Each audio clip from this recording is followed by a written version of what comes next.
Venezuela for his statement. I give the floor to the representative of Ukraine. Mr. President, please accept our sincere congratulations on successfully steering the Council's work in the month of August. We also would like to commend a highly professional work of the whole Malaysian delegation, which allowed the Council to conduct its daily business in an effective and efficient manner. Also, using the opportunity, please accept our warmest congratulations on your National Day, which is today.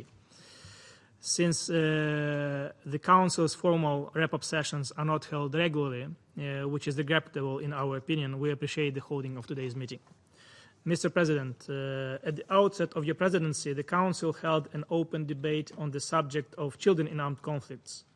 The debate vividly demonstrated that even though on a fundamental level UN member states appreciate the gravity of the problem, they have different views and approaches on how to address the subject. Regardless of divergent views on some aspects of the issue, the crux of the matter is that without eliminating conflicts, or at least reducing the intensity, children will continue to bear the brunt of suffering in war zones, and the international community will continue to grapple with the challenge how to help affected children.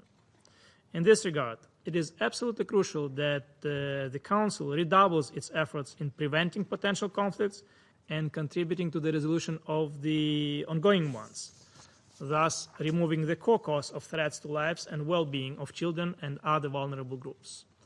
The other open debate on non-proliferation of weapons of mass destruction was also very pertinent to the current state of affairs on the world stage. The integrity of the global non-proliferation regime has been severely compromised by irresponsible actions of some actors.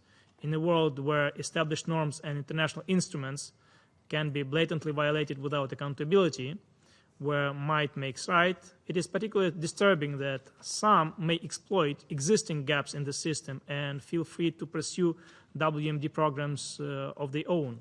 In fact, in some cases, like the DPRK, we witness a worrying trend of a complete disregard of international obligations and relevant Security Council resolutions.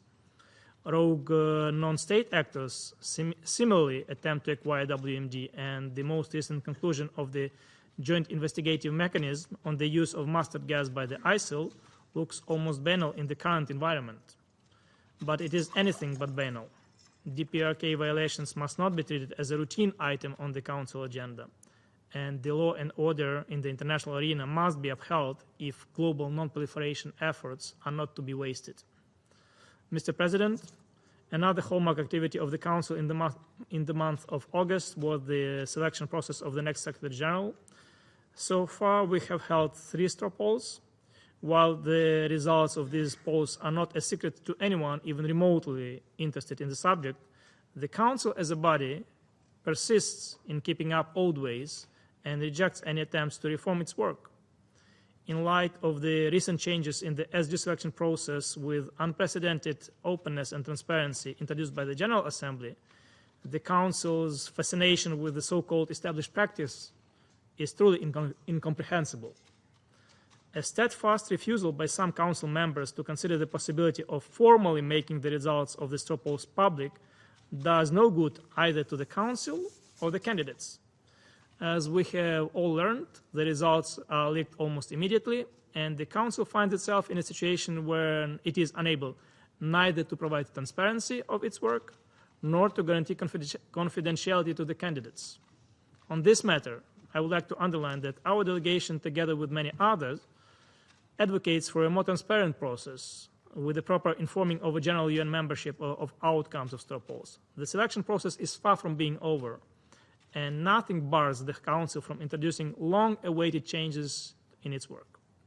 Mr. President, the Council is usually preoccupied with grave and quite somber issues. Against this background, the consideration of the issue of signing a final peace agreement by the government of Colombia and the FARC was a much welcome reprieve. We welcome the successful completion of efforts to put an end to a 50-year-old conflict and are ready to engage constructively in consideration of the Council's next steps aimed at supporting the peace process in Colombia. Mr. President, in conclusion, I once again congratulate you with the successful completion of the presidency and to the incoming presidency of New Zealand.